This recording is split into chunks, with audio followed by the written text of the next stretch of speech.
Hello and welcome to Colred Plays Raid Shadow Legends. I am Colred, and today I've got another great video for you free-to-play players and you low spenders. We're going to be talking about rare champions.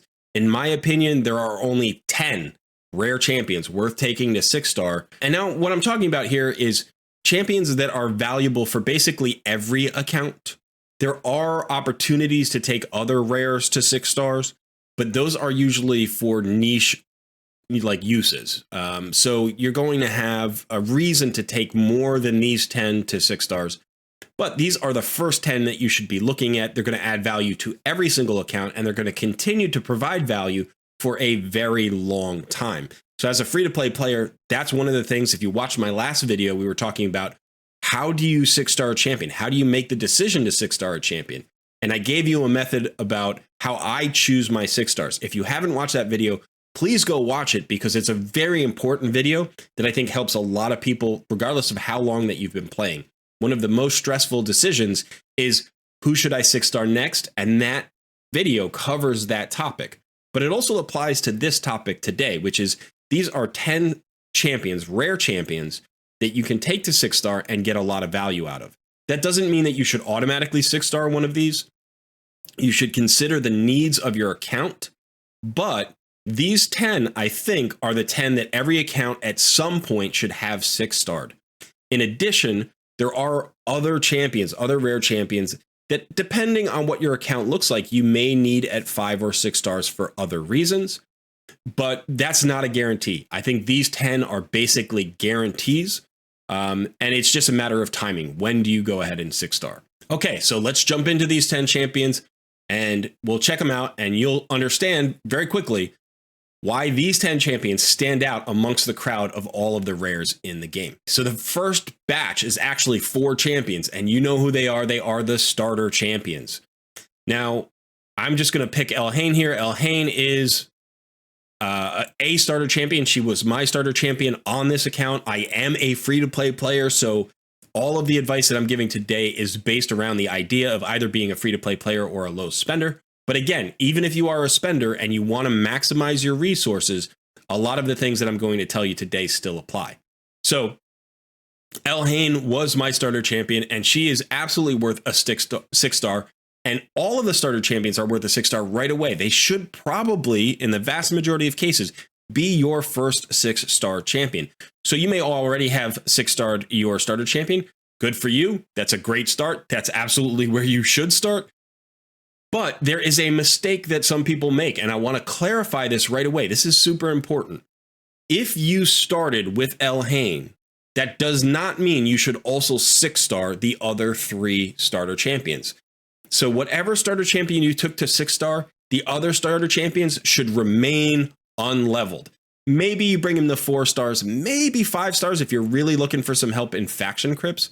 But for now, you're going to leave the other starter champions at 3 stars or 4 stars and just leave them there. In about a year of, maybe 10 months into your account, you can start thinking about 6-starring these other champions. They will provide value in the late game. They will help you in faction crypts, and they will help you in secret rooms in Doom Tower. So don't be afraid to 6-star them later on, but just know early on, especially in the first 6 to 8 months of an account, you should not be 6-starring more than 1 and just 1 starter champion. So Elhain, Gaelic, Athel, Kale. Those are 4 of the 10 guaranteed 6-star champions that we have in the game. That means there are only 6 more champions, 6 more rares that are actually worth running up to 6 stars. And we're going to stay right here in the High Elves faction, and we're going to talk about Apothecary. Now, Apothecary is widely regarded as one of the best rares in the game, maybe number 2 in terms of the overall ranking by the community. I would say that's the most comfortable spot for him. Most people consider Apothecary the second best rare in the game.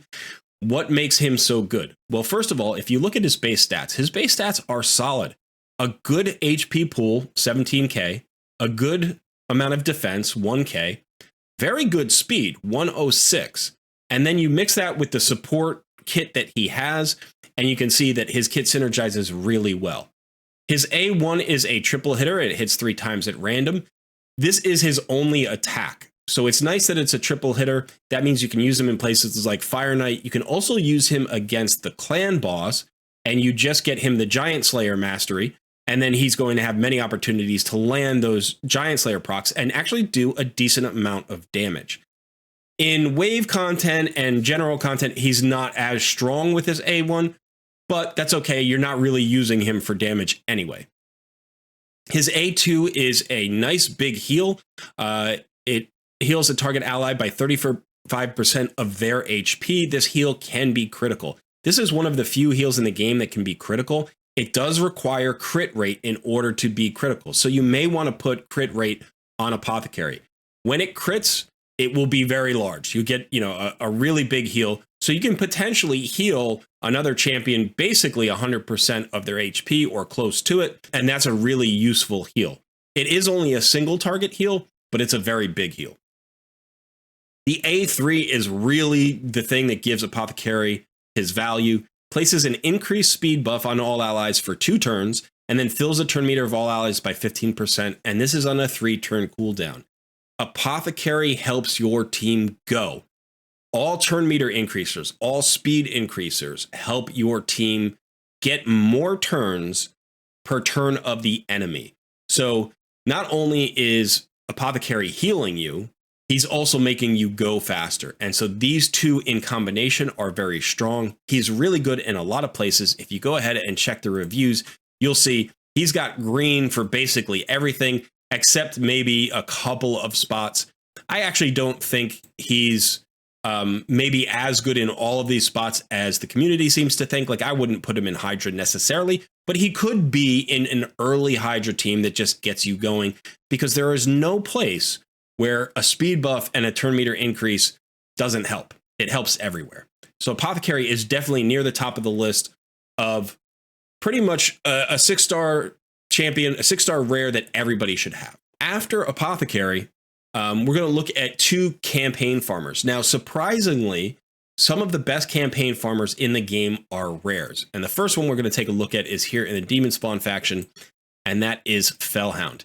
Now, Fellhound is a void rare, so it may take a little bit longer to get him than, say, Apothecary, but you'll probably get him relatively quickly. So this guy is a 6-second campaign farmer. So if you're farming 12-3 Brutal, this guy can do it in 6 seconds. If you are on a mobile phone, it may be 7 seconds, depending on how fast your phone is. But for more advanced phones and for Plarium Play on PC, this guy can do it in 6 seconds. And the reason he's so fast is because his A1 is an AoE, and he can use that to clear every wave, and his animation time is relatively short. What that means is he hits once, clears wave 1, hits once, clears wave 2, hits once, clears wave 3, and you're done. 6 seconds, very fast. He is not particularly useful anywhere else. The next campaign farmer that we're going to talk about is in the Ogren Tribes faction, and this is Bellower. This is another void rare. He happens to be my favorite rare in the game. That doesn't necessarily mean he's the best, but I think this is an amazing champion. He is really, really good for a lot of reasons, and I think sometimes he's undervalued. One of the reasons he's undervalued is because Fellhound is 1 second faster in campaign. That being said, whichever one you get first, Bellower or Fellhound, I highly recommend you build that one as your campaign farmer. Get him up to 6 stars. It'll allow you to take your starter champion out of that role and specialize them either as your arena nuker or as your clan boss damage dealer. So getting a dedicated campaign farmer can not only speed up your progress because it takes a lot less time to farm campaign, but it can also free up another champion who was your campaign farmer to be more effective in a different role. Now, if we look at this kit, the thing that makes Bellower so good is, first of all, he has 3 AoEs. A1 attacks all enemies. A2 attacks all enemies. A3 attacks all enemies. So there's never a time when Bellower won't be hitting everything. Okay? But in addition to that, you can look at the rest of the abilities and you realize that Bellower brings some cool skills. So you can also build him with accuracy and get a lot of debuffing out of him. On his A1, he can block active skills for 1 turn. Now, it only has a 30% chance, but block active skills can be a very powerful tool in wave content and even in arena. I wouldn't necessarily build Bellower for arena, but you could.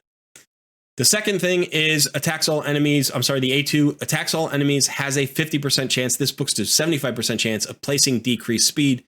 Decreased speed, this is the lesser of the decreased speeds. It's only 15%. However, decreased speed is a very powerful tool, again, against wave-based content.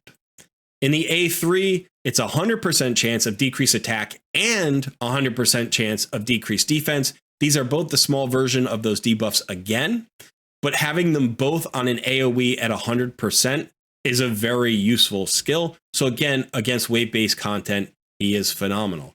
The other thing you may want to consider is if you don't have Bellower as your campaign farmer, you can put him in a stun set, right? Now, a stun set gives you an 18% chance, I believe, of stunning any enemy, regardless of the accuracy or resistance of that enemy. On an AoE, you have the most chances of stunning at least some of your enemy, and he's got 3 AoEs. In the future, we'll talk about how AoE champions, especially AoE A1 champions, are great champions for stun sets, and Bellower literally has that ability in spades, right? It's like A1, all a bunch of stuns, A2, AoE, all a bunch of stuns, A3, so you're never out of an opportunity to hit the entire enemy, drop some debuffs on them, and potentially stun them. Bellower isn't a huge damage dealer, but he's got 3 attacks. So in addition to doing all that debuffing, he can use that stun set to drop a lot of stuns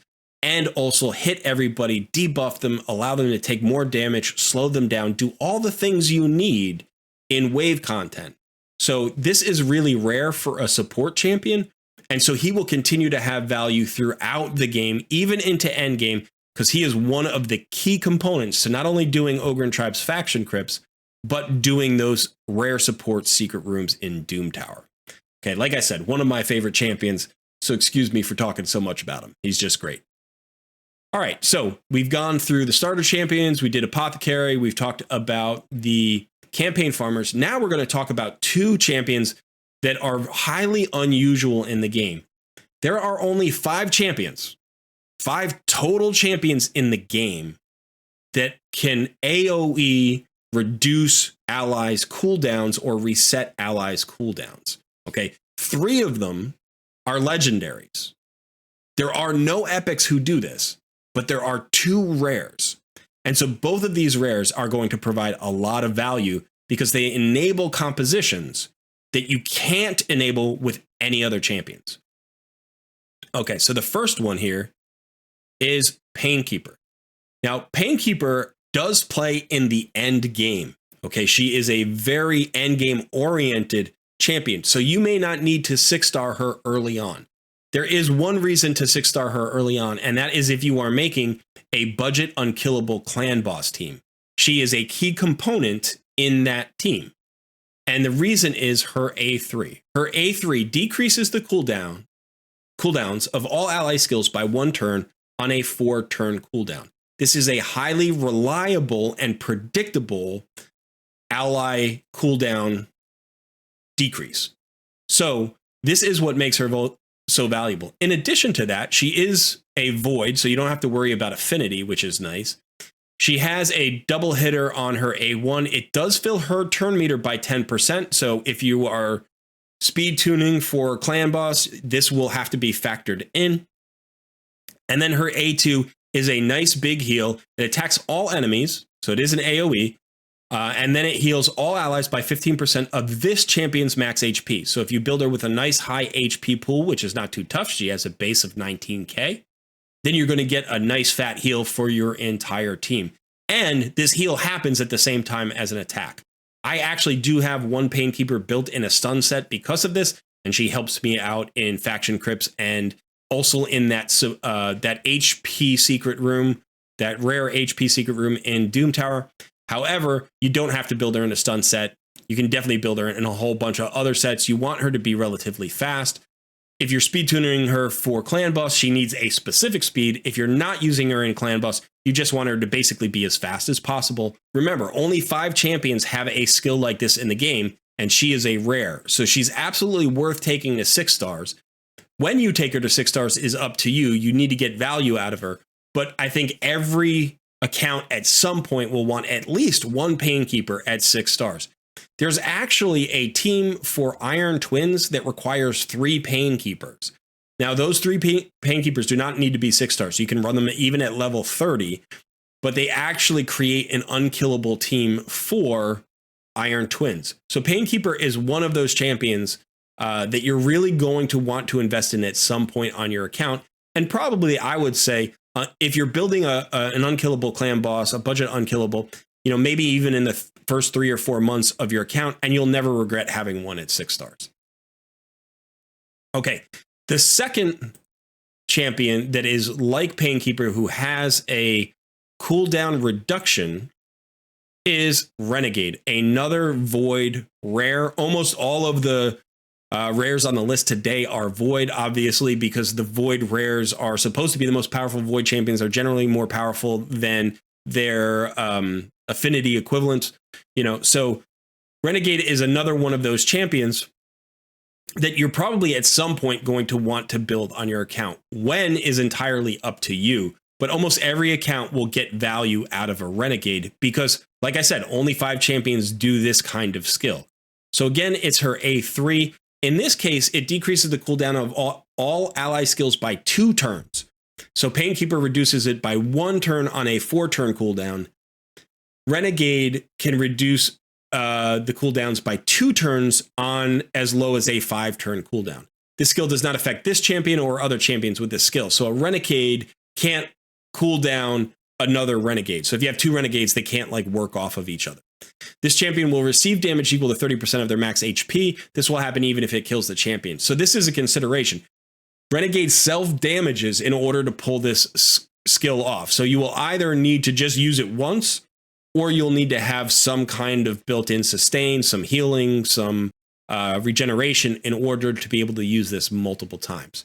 Now, something to consider here is if you are going to use Renegade on a clan boss team to reset cooldowns, you may want to stop at a 6-turn cooldown, meaning don't book this skill twice, just book it once.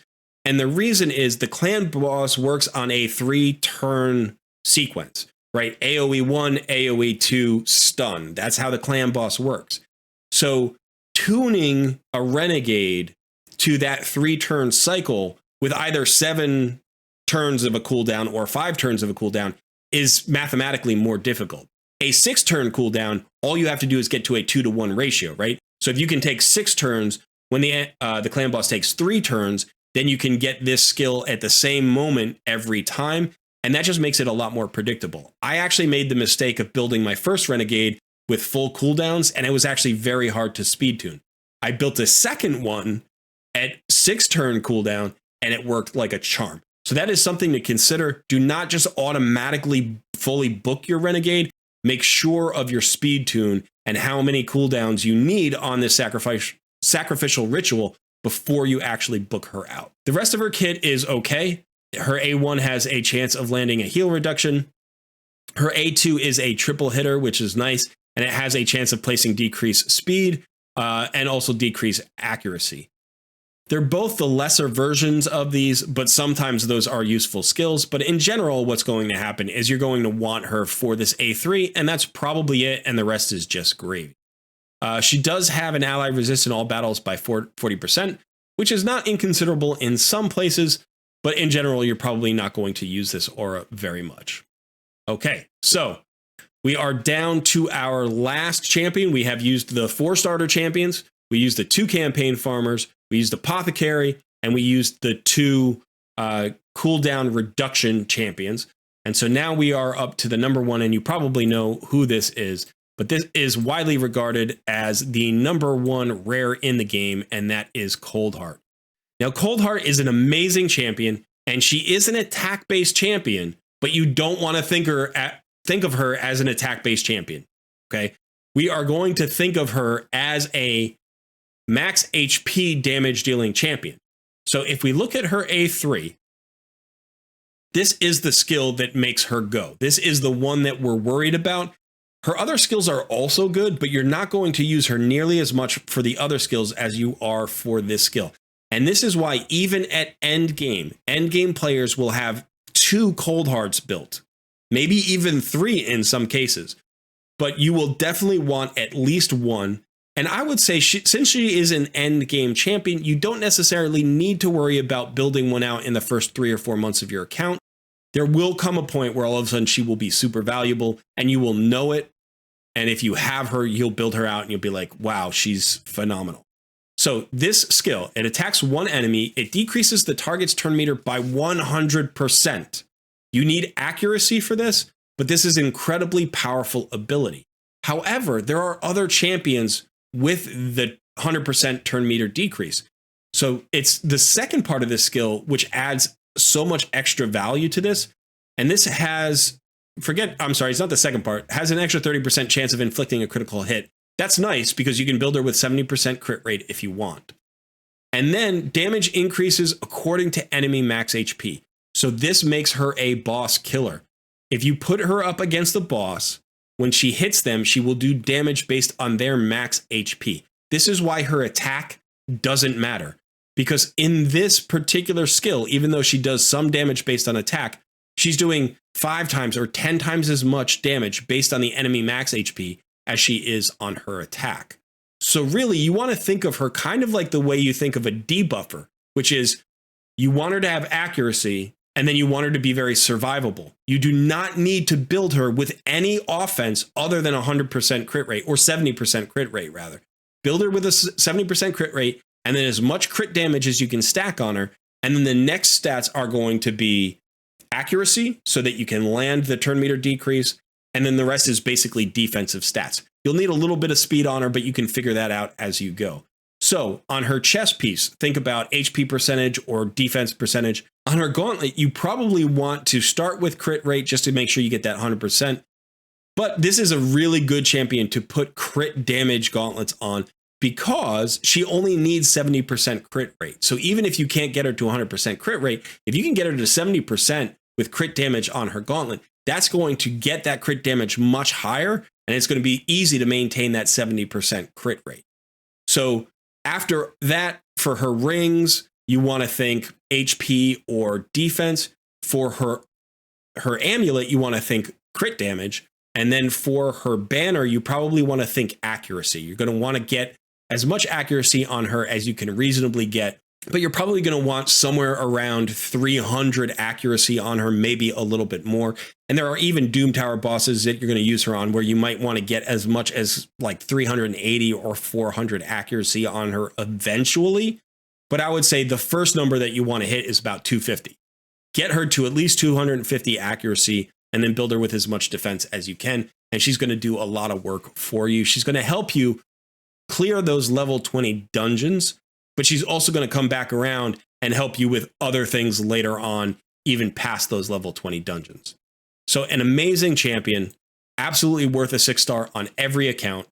And this is why we end the list on her, right? She is widely regarded as the best champion, rare champion in the game. And you can look again, she's not usable in every single location. She's really not an arena champion, but where she is good, she is as good as it gets for void rares or rares in general. Okay. And that is it. Those are the 10 champions I think every account should consider taking to 6 stars. Now, just a quick note. There are a ton of other valuable rare champions, but I think most of them can either be used at 5 stars, or if you are 6-starring them, you are 6-starring them for a very specific reason. And that means that you don't have an epic or a legendary who performs that same role. And if you do, you would prefer the epic or the legendary rather than the rare. So again, 10 champions everybody should consider taking to 6-star. And these are the only 10. I don't think there is another rare champion in the game who I would say absolutely take to 6-star. There are plenty I would say, yeah, you can. But these are the only 10 I would say, absolutely, do it now, and you'll never regret it. Okay, so I hope this has been helpful to you. Thanks for hanging out. I've been Colred. I will see you in another video. We're going to do another video on rare champions pretty shortly, and I will see you then.